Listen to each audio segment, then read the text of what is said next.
Michael, and sacked in protest, but not a Michael. To protest even further, he took the mick out of Gordon's name. Hashtag I'm not with Michael. Frankie, How's you everyone look doing? deliciously rumpleable. What's that, sweetheart? You look deliciously rumpleable. Thank you so much. Come over here and rumple me. It's my constant desire. Was that the subplot of Rumpelstiltskin? Yes. Yes. Feels like it's Friday night. Just any Friday. Yeah. How are you all doing, my darlings? Super good. Has Andrew's head changed? What's How that? do you mean head? Like as if I have a cupboard full of heads like Crichton? Yes. No, I mean hair-wise. No. It's just much the same, man. Oh, it's just a different I'm angle, like a little bit hirsute and unkempt because it's been a hell of a week. Oh, I was thinking you were less hirsute, but I think it's just the angle of the camera. Mm. Yeah, maybe. Anders, if this isn't a weird thing to say, you've got a really nicely shaped head. Oh, I always worry that I have a really small shaped head. Like my head's weirdly small. Like I feel like a matchstick with a head that's just tiny on top. So it's like the perfect egg that's fallen on a barbershop floor. Yes. Yeah, it's nice. It's nice, man. That's a nice head you got there. Well, I'll take that. Did you grow it yourself? Yeah, I have like a This time head I heard like the threat, like it's a nice head you got there. It's the same if something happens to it. Do you know where I could get a head like that? Yeah, like it that definitely head does you say got like there. something that a hat maker would say to threaten you. Like, what's the word for a hat maker? I was trying to think because a Milliner. hat maker. Haberdasher. Milliner. Yes, it's like it sounds like something Milliner. like some mafioso haberdasher would say to threaten you. It's a milliner. Haberdasher is not hats. Yeah, haberdasher is like more general, isn't it? It's like cloth and Like- stuff. I thought milliners for only women's hats. What is haberdash? Philip, think male- Philip Trickey's a milliner and he does all sorts of hats, doesn't he? Or is that I thought men's hats were hatters. that's Yeah. hats? So is a milliner specifically women's hats? I thought so, but I might be wrong. That's what I was told. I'll look this up on the OED at some point. Yes, please do. Frankie, am I allowed to blame you for the massively increased use of the word rumpy pumpy in my vocabulary? I mean, What I did I don't miss? know. The recording? am I to blame for that? Oh, no. When you say increased use, do you mean just like in the shops or? Oh, yeah. I think it's when you start using the words Frankie Panky. I think that's, Okay, one, I love that. Two, do I say rumpy pumpy like a lot? Is that I've never Do heard you- you say that. I've never noticed that. You certainly said it more than once. Was this always off the recording? Yeah. It might have been off the recording until now. You look slightly pained, Frankie. I don't know if that's not very, it's not cool, is it? That's not like a cool person thing to say. I've never noticed it. It's nowhere near as cool as Frankie Panky, but It's not a patch on Frankie Panky. I was gonna say what's a cool person thing to say? it's also less person specific. Ivan's got a guinea pig. It's called Rumpy. No tax. Is Pumpy still in the hutch? Oh, I want a guinea pig on my shoulder. Me too. Is it an outtake? Yeah, I was. Everybody, Attack. hey, hey, Jonathan. Who else we got? Hi, Ian. Hi, Abby's Abby. here. Hey, Michael. All the Michaels. We don't have as many Michaels as we normally do. Are we short? Oh no, yeah, we have a full complement of Michaels. Mike and Pontouf aren't here yet. Where's Hello to all the Michaels. Michael with the red beard? He's not here. Yeah, he's not. We are short. I thought we were shorts and Michaels. Is it our devil? No. The force is weak. It's a dangerous imbalance in our Michael levels. Better keep the Michael levels up. Got to try extra hard, team. Michael Chlorians. Yeah, can a few more people change their name to Michael until the rest of the Michaels arrive? Otherwise, I feel unsettled. You know, it doesn't feel right. We're going to have more people whose names begin with "and" than Michael's soon, and that's just not right. Can we just as a point of order, can we refer to them as Mike levels from now on? Because the sound engineer and me would be pleased by that. Nice. Does that mean that we're currently experiencing a mic drop?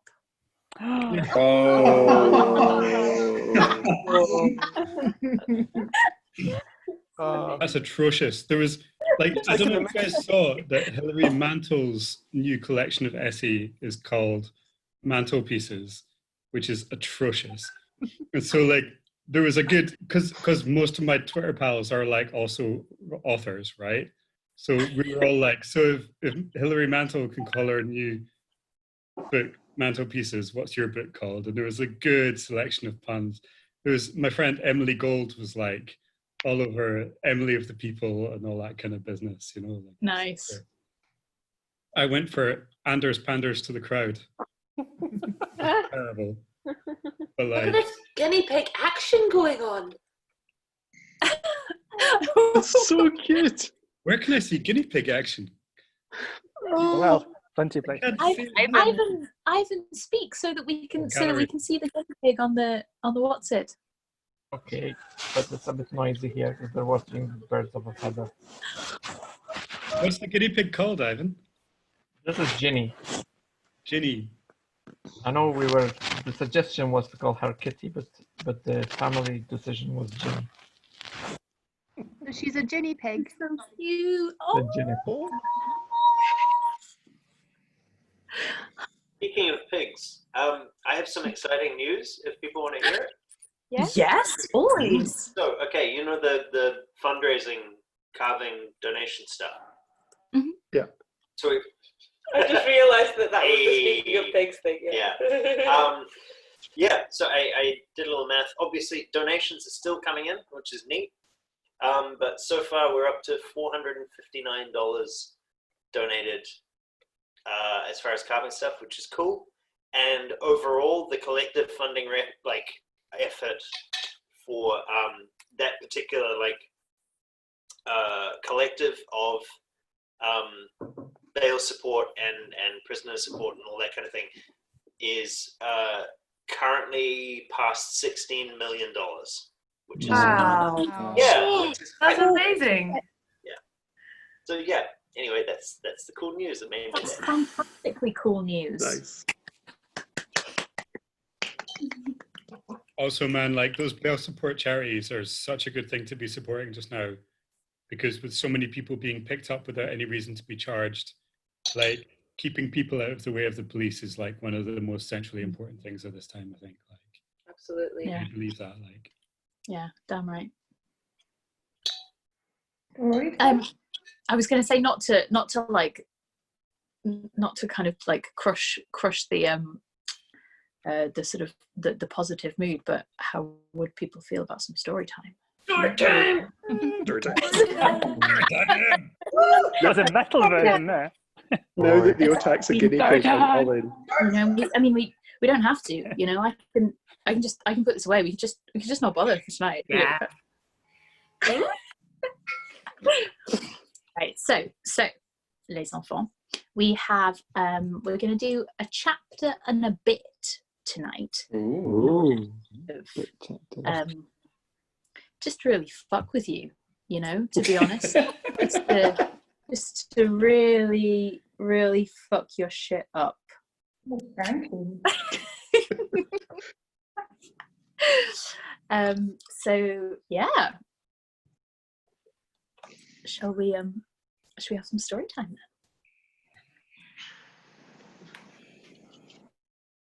Now,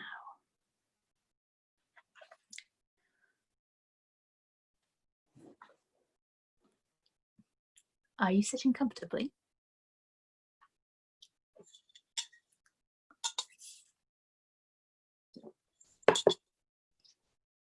Then I'll begin.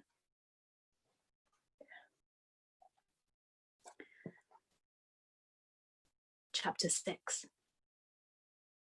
Hunted.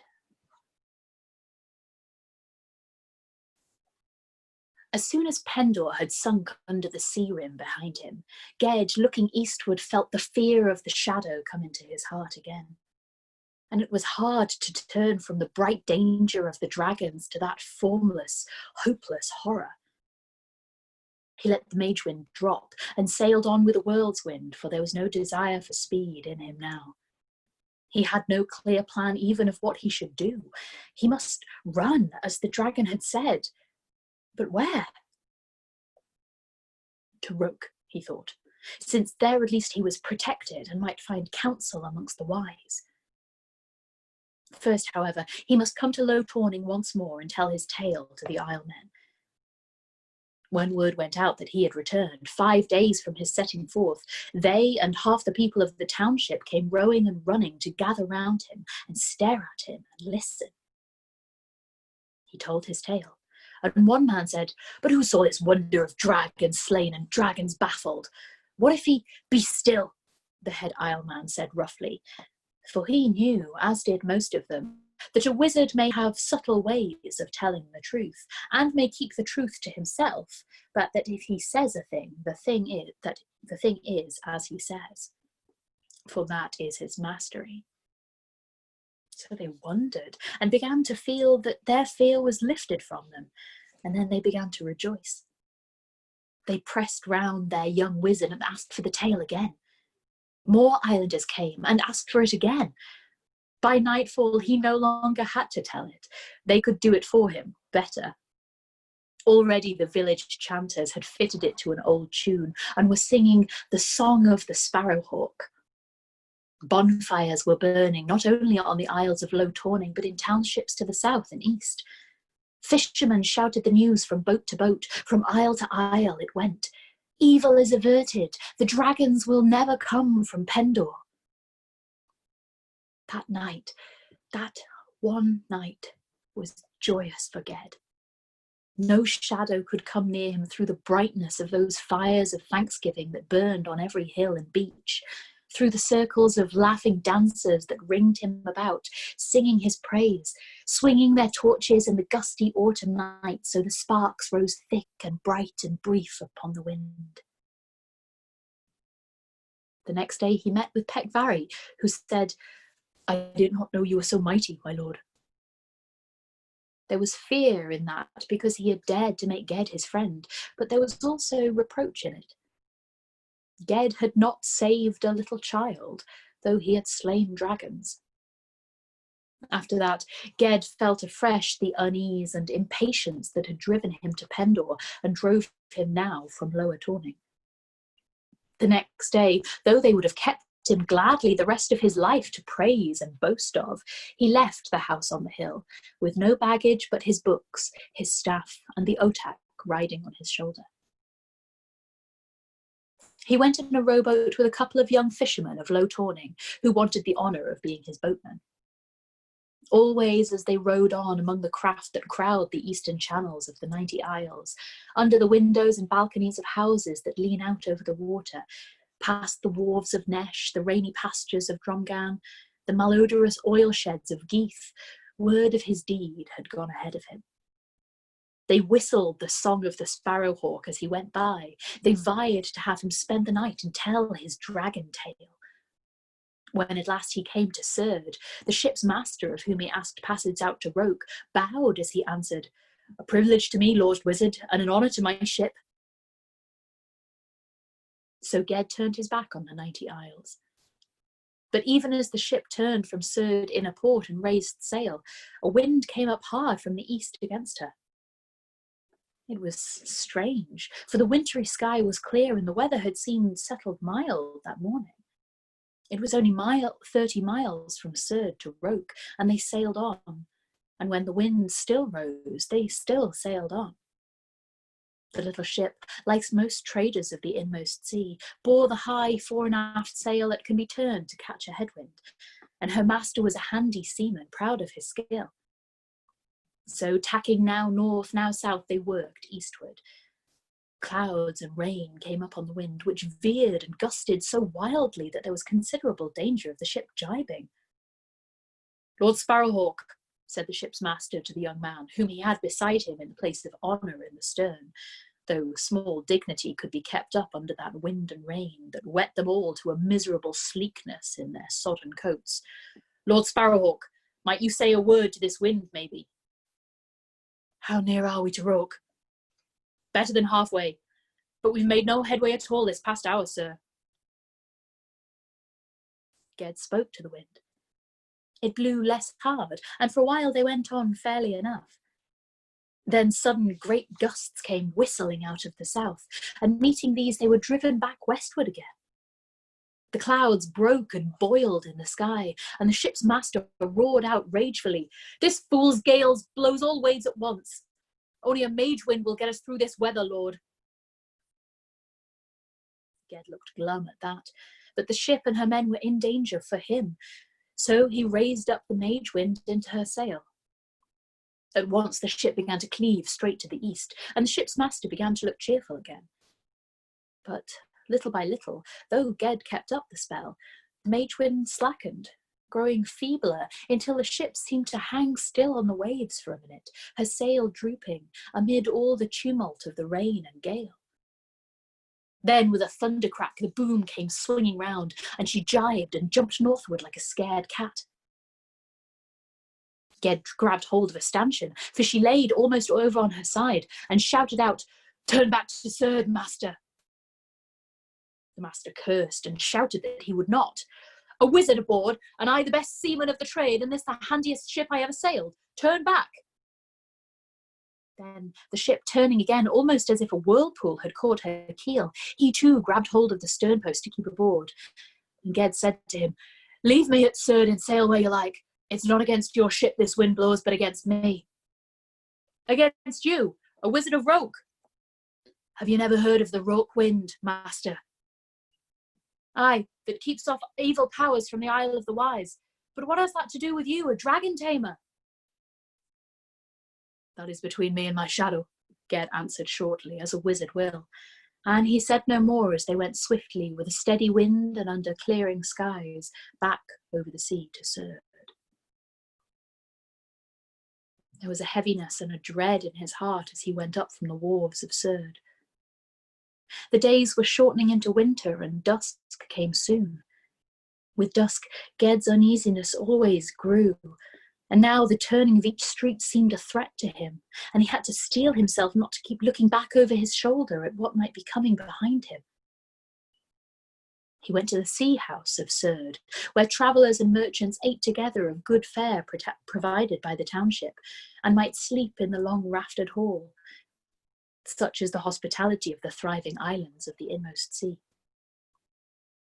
He saved a bit of meat from his dinner, and by the fire pit afterwards he coaxed the otak out of the fold of his hood where it had cowered all that day, and tried to get it to eat, petting it and whispering to it, "Hoeg, hoeg, little one, silent one."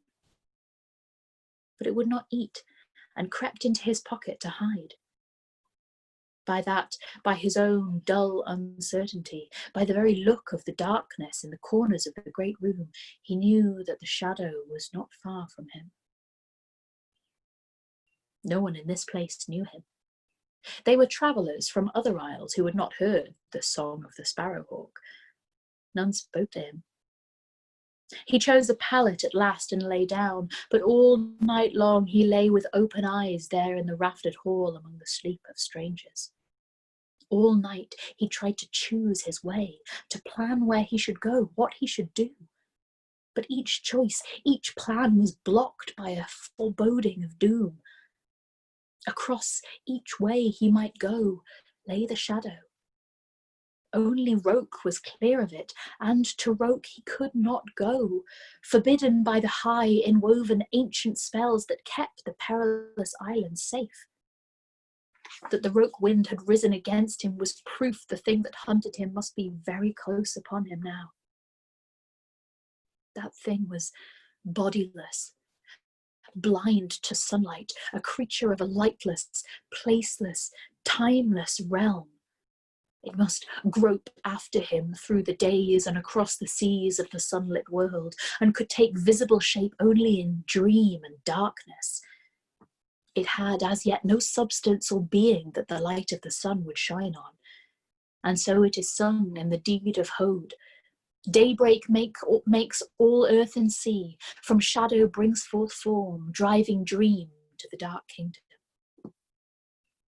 But if once the shadow caught up with Ged, it could draw his power out of him and take from him the very weight and warmth and life of his body and the will that moved him.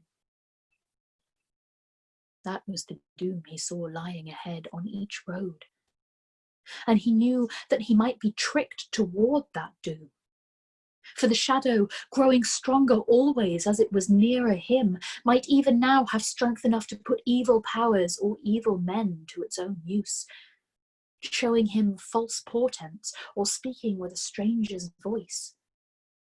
For all he knew, in one of these men who slept in this corner or that of the raftered hall of the sea house tonight, the dark thing lurked, finding a foothold in a dark soul, and there waiting and watching Ged, and feeding even now on his weakness, on his uncertainty, on his fear. It was past bearing. He must trust to chance and run wherever chance took him. At the first cold hint of dawn he got up and went in haste under the dimming stars down to the wharves of Surd, resolved only to take the first ship outward bound that would have him. A galley was loading turbot oil. She was to sail at sunrise, bound for Havnor Great Port. Ged asked passage of her master. A wizard's staff is passport and payment on most ships. They took him aboard willingly, and within that hour the ship set forth. Ged's spirits lifted with the first lifting of the 40 long oars, and the drumbeat that kept the stroke made a brave music to him. And yet he did not know what he would do in Havnor, nor where he would run from there. Northward was as good as any direction. He was a northerner himself.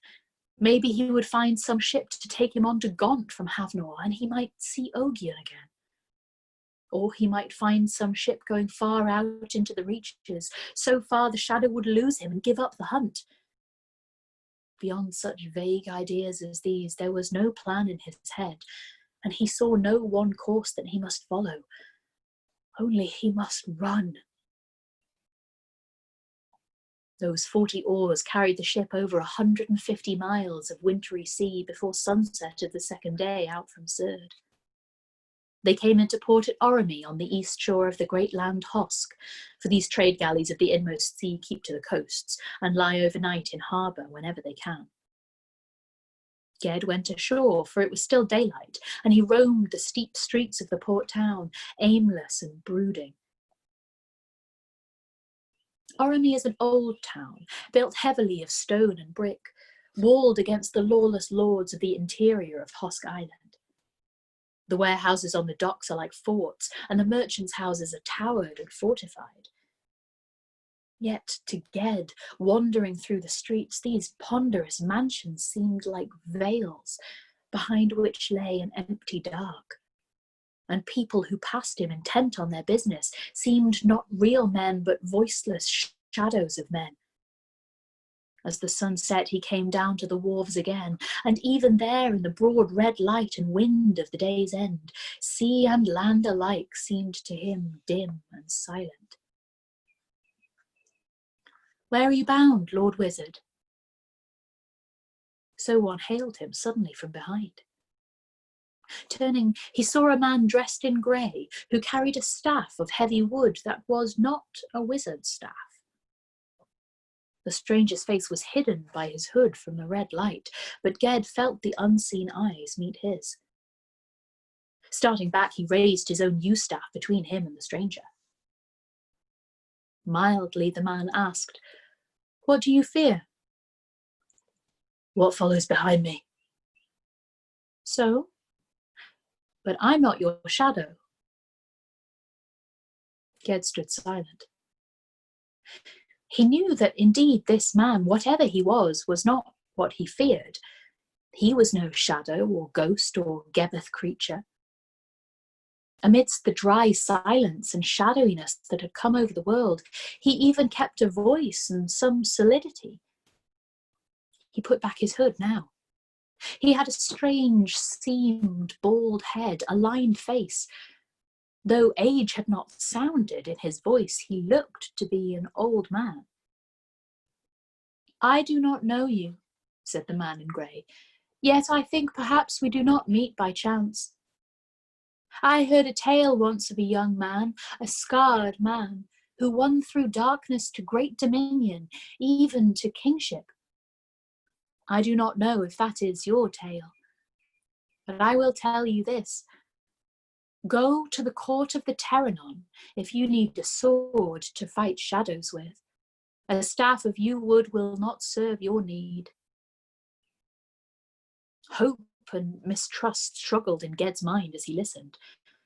A wizardly man soon learns that few indeed of his meetings are chance ones, be they for good or for ill. In what land is the court of the Terranon? In Osgil. At the sound of that name, Ged saw for a moment, by a trick of memory, a black raven on green grass who looked up at him sidelong with an eye like polished stone and spoke, but the words were forgotten. That land has something of a dark name, Ged said, looking ever at the man in grey, trying to judge what kind of man he was. There was a manner about him that hinted of the sorcerer, even of the wizard, and yet boldly as he spoke to Ged, there was a queer beaten look about him, the look almost of a sick man, or a prisoner, or a slave. You are from Roke, he answered. The wizards of Roke give a dark name to wizardries other than their own. What man are you? A traveller, a trader's agent from Osgil. I am here on business, said the man in grey. When Ged asked him no more, he quietly bade the young man good night and went off up the narrow stepped street above the quays. Ged turned, irresolute whether to heed this sign or not, and looked to the north. The red light was dying out fast from the hills and from the windy sea. Grey dusk came, and on its heels, the night. Ged went in sudden decision and haste along the quays to a fisherman who was folding his nets down in his dory, and hailed him. Do you know any ship in this port bound north, to Semmel or the Enladies? The young ship Londres from Osgil. She might be stopping at the Enladies.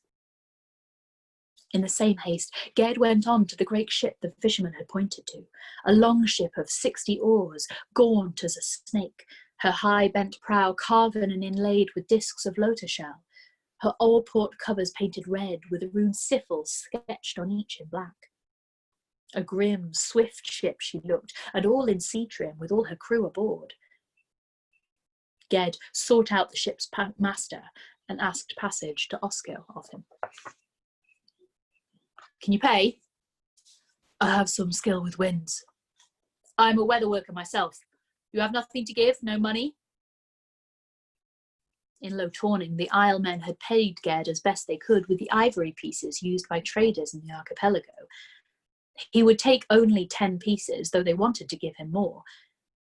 He offered these now to the Osgilian, but he shook his head. We do not use those counters. If you have nothing to pay, I have no place for board for you. Do you need arms? I have rowed in a galley. Aye, we're short 2 men.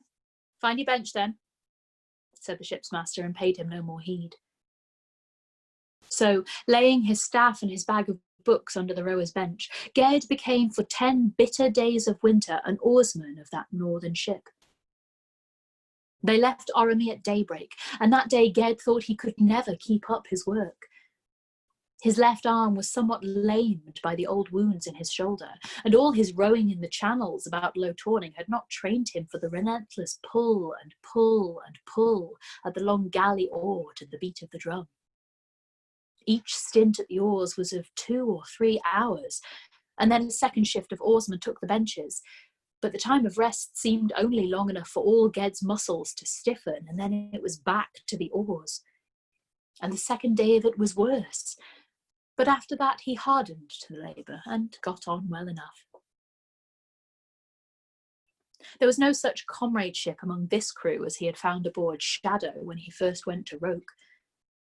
The crewmen of Androdean and Gontish ships are partners in the trade, working together for a common profit, whereas traders of Oskyll use slaves and bondsmen or hiremen to row, paying them with small coins of gold. Gold is a great thing in Oskyll. But it is not a source of good fellowship there, or amongst the dragons, who also prize it highly. Since half this crew were bondsmen forced to work, the ship's officers were slave masters, and harsh ones. They never laid their whips on the back of an oarsman who worked for pay or passage, but there will not be much friendliness in a crew of whom some are whipped and others are not. Ged's fellows said little to one another and less to him. They were mostly men from Oskyll, speaking not the Hardic tongue of the archipelago, but a dialect of their own, and they were dour men, pale-skinned with black drooping moustaches and lank hair. Kelub, the Red One, was Ged's name amongst them. Though they knew he was a wizard, they showed him no regard, but rather a kind of cautious spitefulness, and he himself was in no mood for making friends. Even on his bench, caught up in the mighty rhythm of the rowing, one oarsman among 60 in a ship racing over void grey seas, he felt himself exposed, defenceless. When they came into strange ports at nightfall, and he rolled himself in his cloak to sleep, weary as he was, he would dream, wake, dream again. Evil dreams that he could not recall waking, though they seemed to hang about the ship and the men of the ship, so that he mistrusted each one of them. All the Oskylian freemen wore a long knife at the hip, and one day as his oar shift shared their noon meal, one of these men asked Ged, "Are you slave or oath-breaker, Kelub?" "Neither." "Why no knife then? Afraid to fight?" said the man, Skior, jeering. "No." "Your little dog fight for you?" "Otak," said another who listened. "No dog, that is Otak." And he said something in Oskylian that made Skior scowl and turn away. Just as he turned, Ged saw a change in his face, a slurring and shifting of the features, as if for a moment something had changed him, used him, looking out through his eyes sidelong at Ged.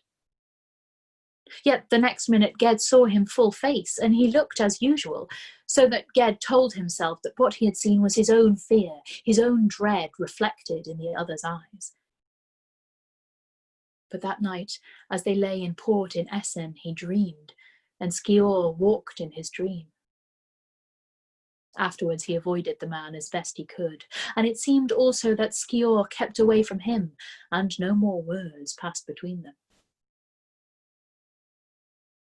The snow-crowned mountains of Havnor sank away behind them southward, blurred by the mists of early winter. They rowed on past the mouth of the Sea of Air, where long ago Elfarin was drowned, and past the Enlades. They lay 2 days in port at Barilla, the city of ivory, white above its bay in the west of myth-haunted Enland. At all ports they came to, the crewmen were kept aboard the ship and set no foot on land.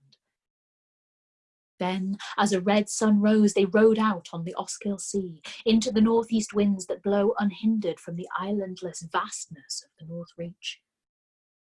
Through that bitter sea they brought their cargo safe, coming the second day out of Barilla into port at Nesham, the trade city of eastern Oskyll. Ged saw a low coast lashed by rainy wind, a grey town crouching behind the long stone breakwaters that made its harbour, and behind the town, treeless hills under a snow-darkened sky. They had come far from the sunlight of the inmost sea. Longshoremen of the Sea Guild of Nesham came aboard to unload the cargo. Gold, silver, jewellery, fine silks and southern tapestries, such precious stuff as the lords of Osgil hoard, and the freemen of the crew were dismissed. Ged stopped one of them to ask his way.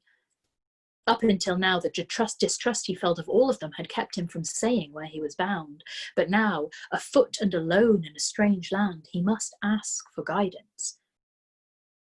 The man went on impatiently, saying he did not know, but Skior, overhearing, said, "The court of the Terranon, on the Kingsept moors? I go that road." Skior's was no company Ged would have chosen, but knowing neither the language nor the way, he had small choice. Nor did it much matter, he thought. He had not chosen to come here. He had been driven, and now was driven on. He pulled his hood up over his head, took up his staff and bag, and followed the Osgilian through the streets of the town and upward into the snowy hills.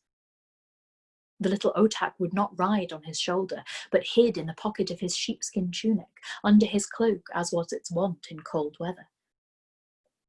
The hills stretched out into bleak, rolling moorlands as far as the eye could see. They walked in silence, and the silence of winter lay on all the land. "How far?" Ged asked after they had gone some miles, seeing no sight of village or farm in any direction and thinking that they had no food with them. Skior turned his head a moment, pulling up his own hood, and said, "Not far." It was an ugly face, pale, coarse and cruel, but Ged feared no man, though he might fear where such a man would guide him. He nodded, and they went on. Their road was only a scar through the waste of thin snow and leafless bushes. From time to time, other tracks crossed it or branched from it. Now that the chimney smoke of Nesham was hidden behind the hills in the darkening afternoon, there was no sign at all of what way they should go, or had gone. Only the wind blew always from the east. And when they had walked for several hours, Ged thought he saw, away off on the hills in the northwest where their way tended, a tiny scratch against the sky, like a tooth, white. But the light of the short day was fading, and on the next rise of the road he could make out the thing, tower or tree or whatever, no more clearly than before. "Do we go there?" he asked, pointing. Skior made no answer, but plodded on, muffled in his coarse cloak with its peaked, furred Osgilian hood. Ged strode on beside him. They had come far, and he was drowsy with the steady pace of their walking, and with the long weariness of hard days and nights in the ship. It began to seem to him that he had walked forever, and would walk forever beside this silent being through a silent, darkening land. Caution and intention were dulled in him. He walked as in a long, long dream, going no place. The otak stirred in his pocket, and a little vague fear also woke and stirred in his mind. He forced himself to speak. "Darkness comes and snow. How far, Skior?" After a pause, the other answered, without turning, "Not far." But his voice sounded not like a man's voice, but like a beast, hoarse and lipless, that tries to speak. Ged stopped. All around stretched empty hills in the late dusk light. Sparse snow whirled a little, falling. "Skior," he said, and the other halted and turned. There was no face under the peaked hood. Before Ged could speak spell or summon power, the Gebeth spoke, saying in its hoarse voice, "Ged!" Then the young man could work no transformation, but was locked in his true being, and must face the Gebeth thus defenceless. Nor could he summon any help in this alien land, where nothing and no one was known to him and would come at his call. He stood alone, with nothing between him and his enemy but the staff of yew wood in his right hand. The thing that had devoured Skior's mind and possessed his flesh made the body take a step towards Ged, and the arms came groping out towards him. A rage of horror filled Ged, and he swung up and brought down his staff, whistling on the hood that hid the shadow face. Hood and cloak collapsed down nearly to the ground under that fierce blow, as if there was nothing in them but wind, and then, writhing and flapping, stood up again. The body of a Gebeth has been drained of true substance and is something like a shell or a vapour in the form of a man, an unreal flesh clothing the shadow which is real. So, jerking and billowing as if blown on the wind, the shadow spread its arms and came at Ged, trying to get hold of him as it had held him on Roke Knoll. And if it did, it would cast aside the husk of Skior and enter into Ged, devouring him out from within, owning him, which was its whole desire. Ged struck at it again with his heavy, smoking staff, beating it off, but it came again, and he struck again, and then dropped the staff that blazed and smouldered, burning his hand. He backed away, then all at once turned and ran. He ran, and the Gebeth followed a pace behind him, unable to outrun him, yet never dropping behind. Ged never looked back. He ran, through that vast dust land where there was no hiding place. Once the Gebeth in its hoarse whistling voice called him again by name, but though it had taken his wizard's power thus, it had no power over his body's strength and could not make him stop. He ran. Night thickened about the hunter and the hunted, and snow blew fine across the path that Ged could no longer see. The pulse hammered in his eyes, the breath burned in his throat. He was no longer really running, but stumbling and staggering ahead. And yet the tireless pursuer seemed unable to catch up, coming always just behind him. It had begun to whisper and mumble at him, calling to him, and he knew that all his life that whispering had been in his ears, just under the threshold of hearing. But now he could hear it, and he must yield, he must give in, he must stop. Yet he laboured on, struggling up a long, dim slope. He thought there was a light somewhere before him, and he thought he heard a voice in front of him, above him somewhere, calling, "Come, come!" He tried to answer, but he had no voice. The pale light grew certain, shining through a gateway straight before him. He could not see the walls, but he saw the gate. At the sight of it, he halted, and the Gebeth snatched at his cloak, fumbled at his sides, trying to catch hold of him from behind. With the last strength in him, Ged plunged through that faint shining door. He tried to turn to shut it behind him against the Gebeth, but his legs would not hold him up. He staggered, reaching for support. Lights swam and flashed in his eyes. He felt himself falling, and he felt himself caught even as he fell. But his mind, utterly spent, slid away into the dark.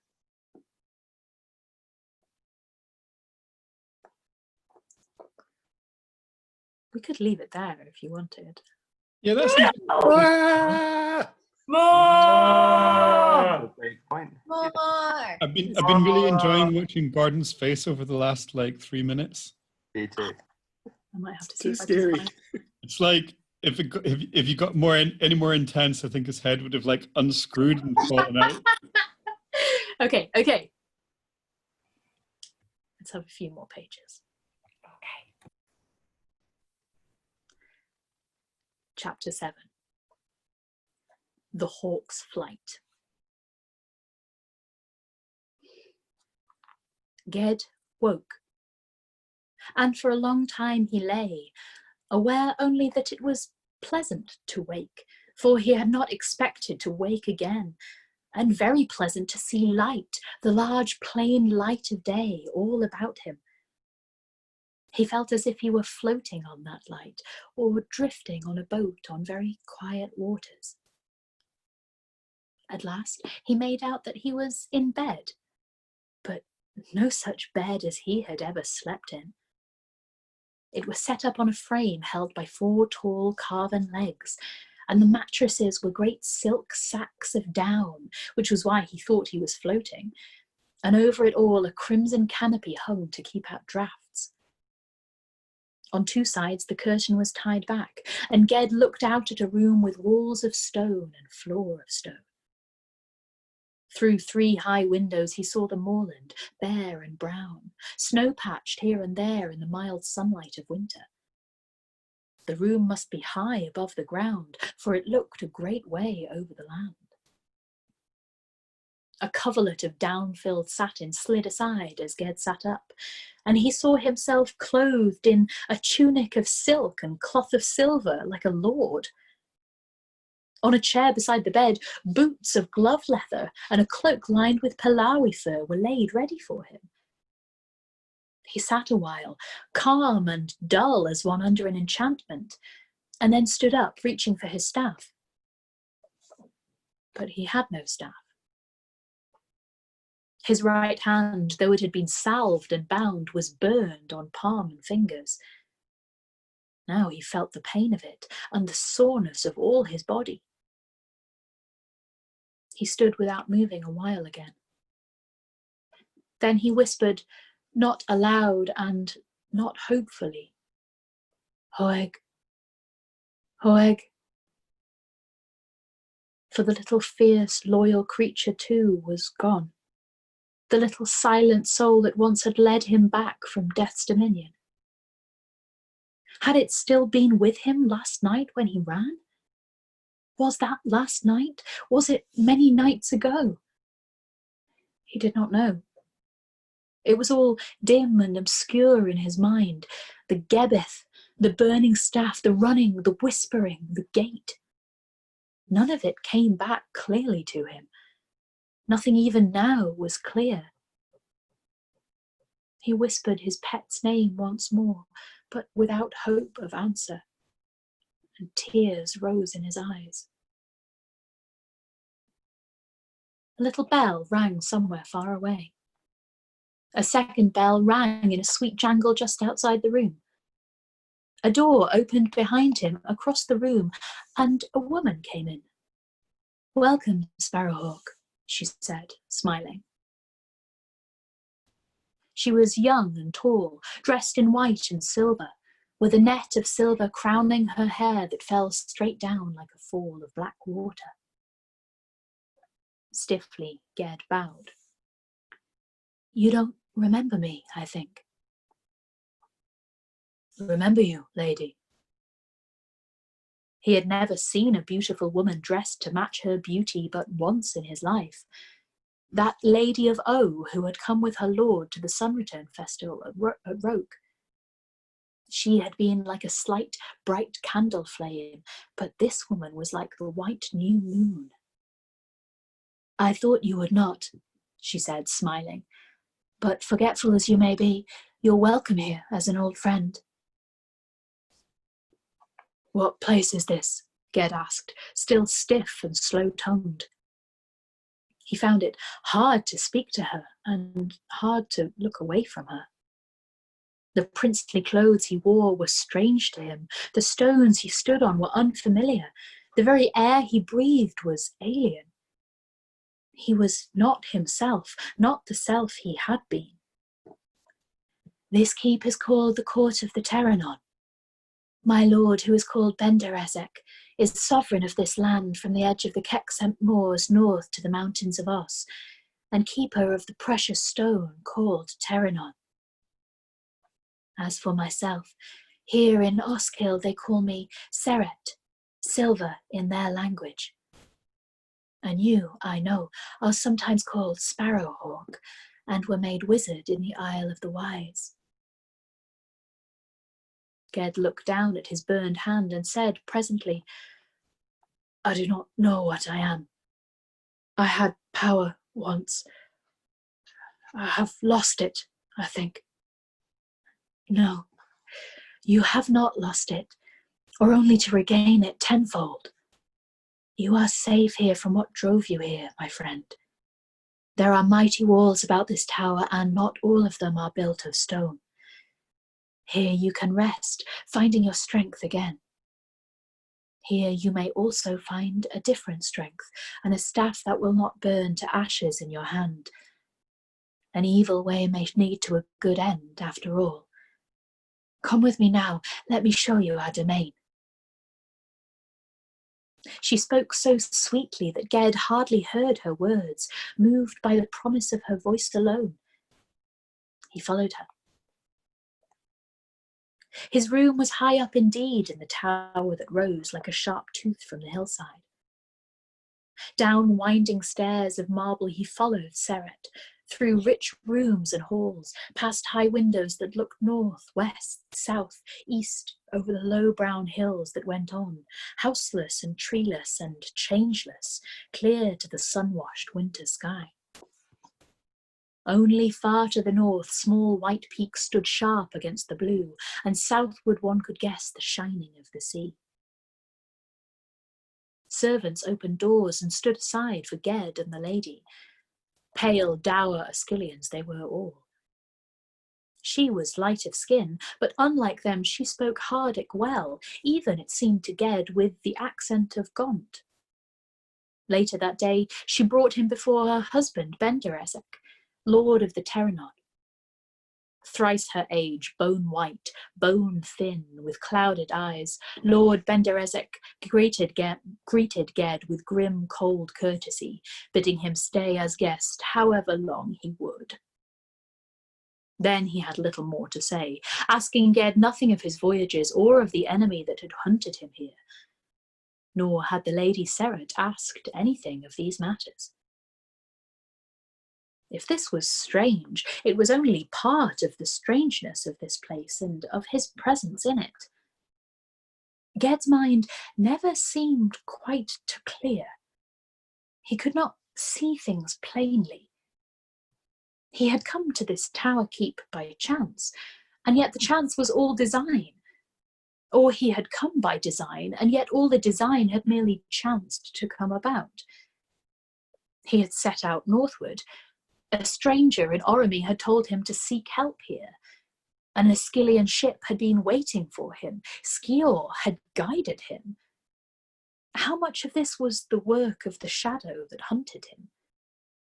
Or was none of it? Had he and his hunter both been drawn here by some other power, he following that lure and the shadow following him, and seizing on Skior for its weapon when the moment came? That must be it, for certainly the shadow was, as Seret had said, barred from the court of the Terranod. He had felt no sign or threat of its lurking presence since he wakened in the tower.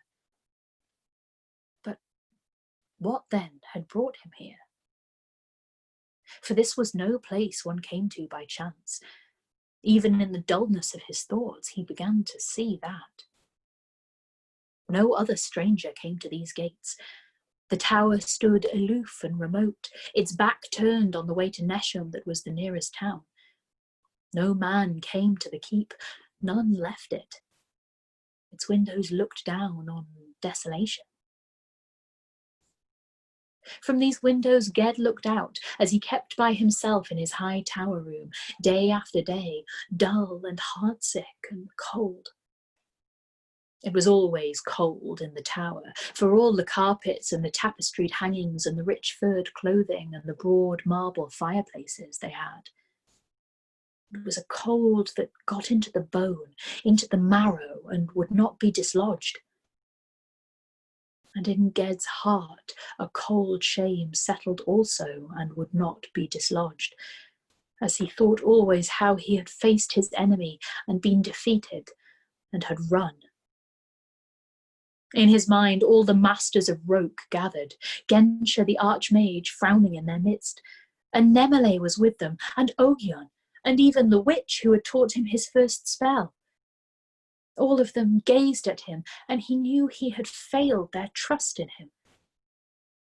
He would plead, saying, "If I had not run away, the shadow would have possessed me. It had already all Skjor's strength, and part of mine, and I could not fight it. It knew my name. I had to run away. A wizard Gebeth would be a terrible power for evil and ruin. I had to run away." But none of those who listened in his mind would answer him. And he would watch the snow falling, thin and ceaseless, on the empty lands below the window, and feel the dull cold grow within him, till it seemed no feeling was left to him except a kind of weariness. So he kept to himself for many days out of sheer misery.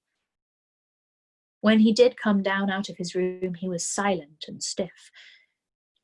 The beauty of the lady of the keep confused his mind, and in this rich, seemly, orderly, strange court, he felt himself to be a goatherd born and bred.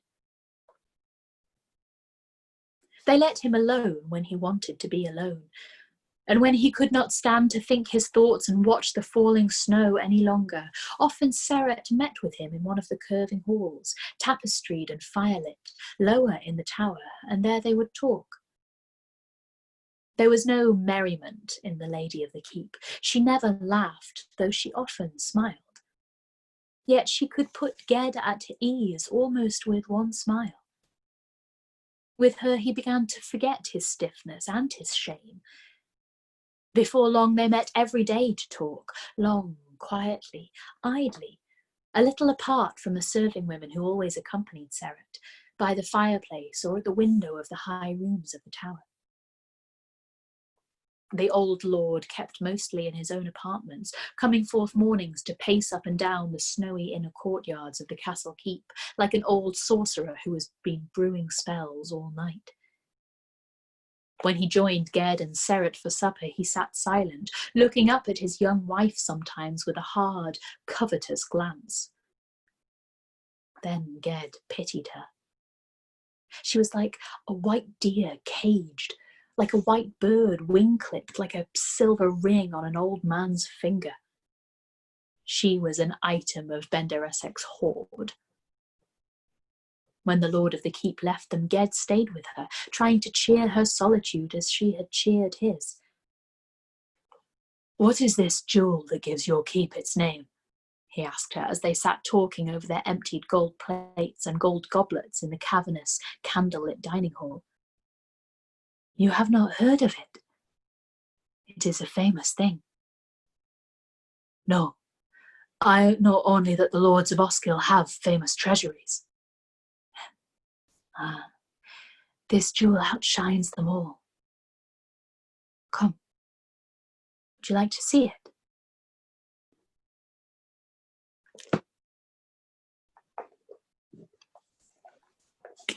Tease. I'll show you mine if you show me yours. Yeah. We just finished that chapter. The rest of it, that was about 20 pages, and I think there's about 20 pages left in that chapter. So I think, and also, Do we think she's the girl from that he met when he was? Yes.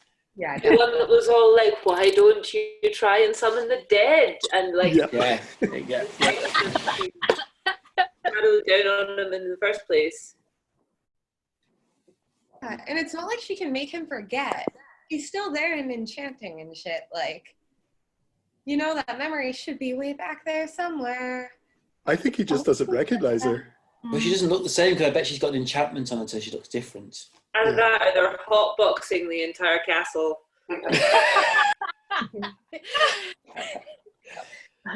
Where am I? You should have waited and suddenly like Do I me. know you? Well, she had it though. Like she fucking hinted and was like, "I'm surprised, not surprised you don't recognize me." I know you were made a wizard in this place, you know. Like there was a lot of think much time. I gotta go to bed. Oh, Okay. Good night. Bye, Jenny. Yeah. Your backgrounds were amazing. I just Nice. think that Sparrowhawk's not that bright. Just floating the idea. What was the book we read where the main characters all he ever said was what? Huh? What? Oh, I mean, it sounds like most of the men in most of the books we've read there's been a certain amount of what? Who? Me? What? What? Stardust probably fits that most accurately. That's it. It's Stardust. Yeah, you're right, Katie. Thanks. Is the woman here Seret? Silver? Is this the first? Because names have power, as we know, and I think this is the first female character we've actually got a name from that isn't like a legendary person. Which, considering we're quite a way into the book, is a bit weird. Not his aunt's sister that teaches him. I thought we got a name for her. I don't think we've got a name for her. And she also she said it like this is what they call me here as well. Like if she didn't say it wasn't like a proper name. Definitely It not was her like true this is name, what they call me. I love how many of you are called Michael. But the question is, whose true name is Michael? Exactly.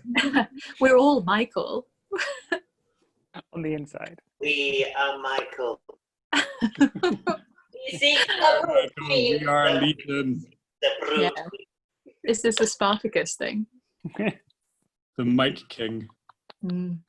So did everyone enjoy that tense chase? I feel like we should have ended at the end of the chapter. That would have been a brilliant point to end that. Yeah. Nope. We needed more. Yeah. So can I put forward something to the group? Can I posit that I think that Gordon and Katie's faces were the funniest during the chase? People agree or disagree? Not me. I was sewing. I'm very uninteresting. Yeah, I was very, very tense. So you guys were like, I'm so sad that I couldn't see your faces. But that chase scene was like proper, like, because it was clear like there was all sorts of craziness going on. But the fact that it was like, oh no, he's here right now, right in front of you, and boom, you have no magic. Ah! Like, yeah, it was intense. Love you. It was intense. So I just love that bit where he turns around and it's like there's no face under the hood.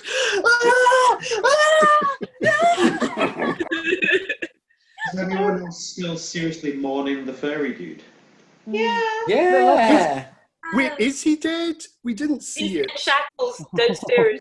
Really fine, right? Yeah, he was really easily distracted from his grief by a pretty face, wasn't he?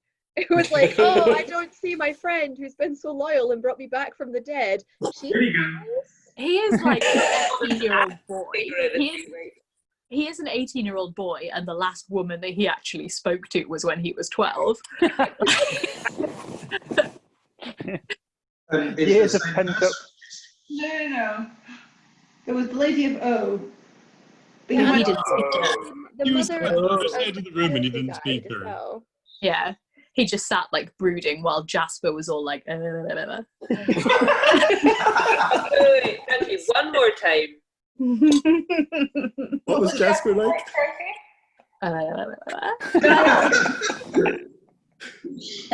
I'm glad you're still recording. Also, I love that we have this impression of Lady Lowe.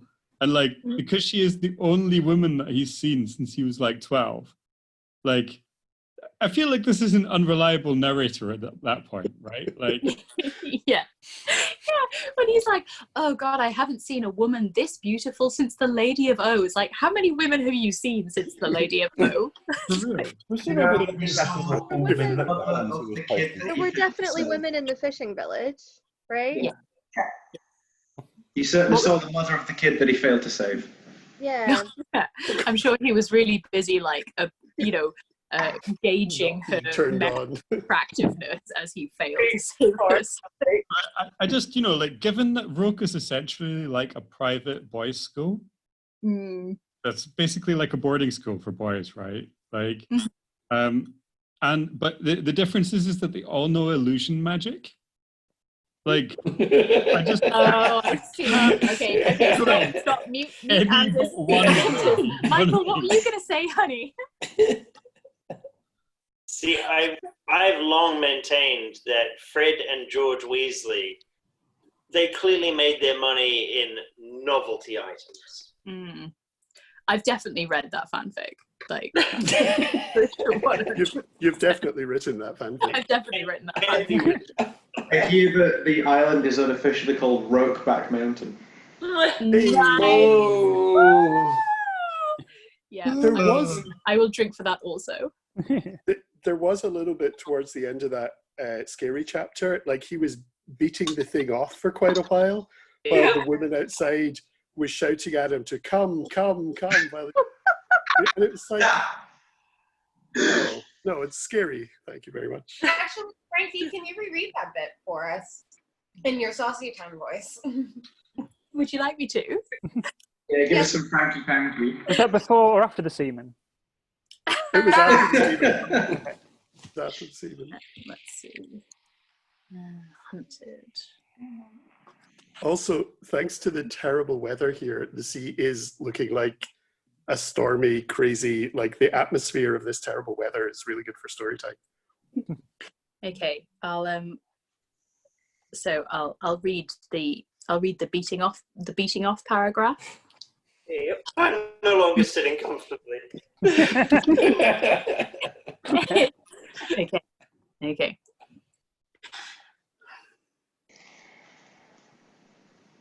Are you sitting comfortably? Then I'll begin. The thing that had devoured Skior's mind and possessed his flesh made the body take a step towards Ged, and the arms came groping out towards him. A rage of horror filled Ged, and he swung up and brought down his staff, whistling on the hood that hid the shadow face. Hood and cloak collapsed down nearly to the ground under that fierce blow, as if there was nothing in them but wind, and then, writhing and flapping, stood up again. The body of Rebeth had been drained of true substance, and is something like a shell or a vapour in the form of a man, an unreal flesh clothing the shadow which is real. So, jerking and billowing as if blown on the wind,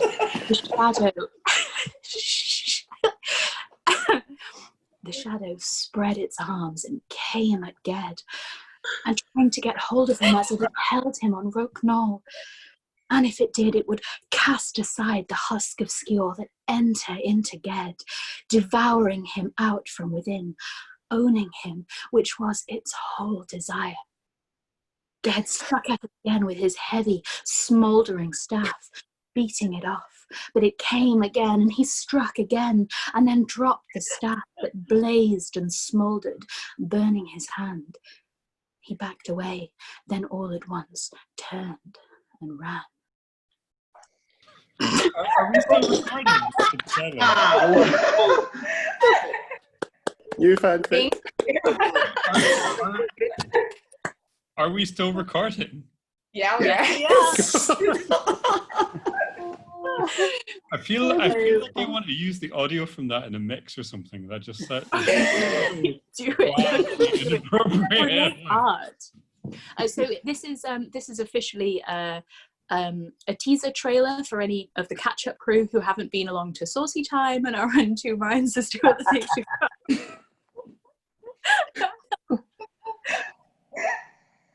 That was fun. Em, you're a genius. What a great idea.